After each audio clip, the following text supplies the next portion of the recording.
Hello বন্ধুরা, আমার আরেকটি ভিডিওতে তোমাদের অনেক অনেক স্বাগত। তো আমি কিছুদিন ধরে ভিডিও দিতে পারিনি, তার জন্য অনেক অনেক তোমাদের কাছে ক্ষমা চেয়ে নিচ্ছি। তো কেন দিতে পারিনি সেটা আমি পরে আপনাদের সাথে শেয়ার করে নেব। তো দেখো, সবাই মিলে বেরিয়ে পড়েছি। দাদার বাড়ির ভিডিওগুলোই এখনও শেষ হয়নি, সব দিতে পারছি না পরপর। তো খুব সুন্দর রাস্তাঘাট, মানে দেখে যেন চোখগুলো ধাঁধিয়ে যাচ্ছে, এত সুন্দর পরিবেশ, চারিপাশটা সবুজে সবুজ। তো আমরা একটা চলে এসেছি ছোট্টখাটো একটা ঝিলের ওখানে। তো খুব সুন্দর, দেখো সবাই মিলে একটু ফটো তুলে নিচ্ছি। তো খুব সুন্দর জায়গাটা, মানে এত ভালো লেগেছে। সবাই বোটিং করার জন্য বোটে চেপে গেছি। দেখো সবাই এখানে আছি আমরা, বাচ্চারা, দাদা, বৌদি, মা, আমার ছেলে, মেয়ে। আর এই দৃশ্য মানে না দেখলে বিশ্বাস করা যাবে না, এত সুন্দর লাগছিল।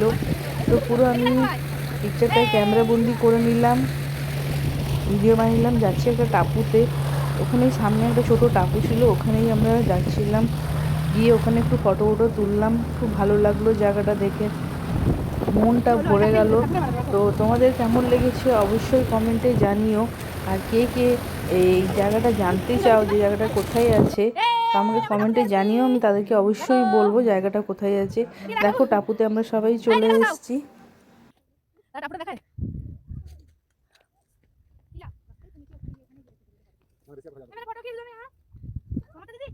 দেখো ওখানে আমি একটু ছোট ছোট ভিডিও বানিয়ে নিয়েছিলাম, তোমরা দেখেছো নিশ্চয়ই।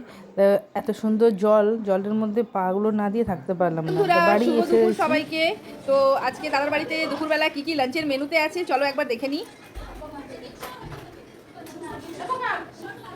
তো দেখো লাঞ্চের মেনুতে কি কি আছে।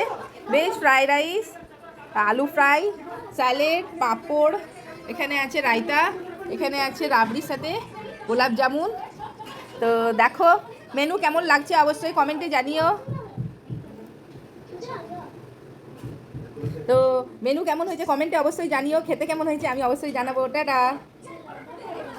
সেদিন ঈদ ছিল, তাই সিবাইয়ের পায়েস বৌদি বানিয়েছিল। তো কেমন লাগলো ভিডিওটা জানিও।